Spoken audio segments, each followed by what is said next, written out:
How to contact Deriv GO support. Hi everyone, welcome back to another video from Trading for Beginners. If you are on Deriv GO and wondering how to get help when you need it, then you can just contact their customer support in a super easy way. First of all, launch open the Deriv GO app installed on your smartphone and log into your account.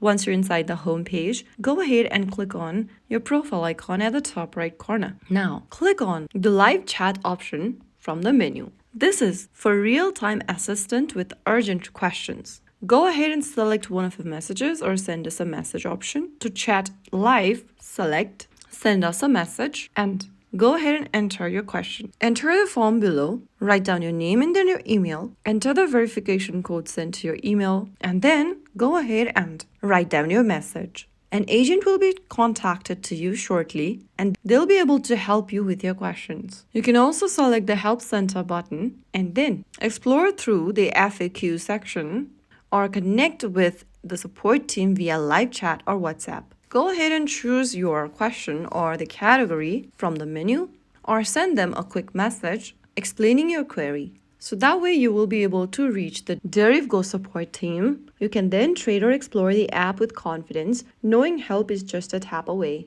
If you found the video helpful, don't forget to like, share, and subscribe to our channel.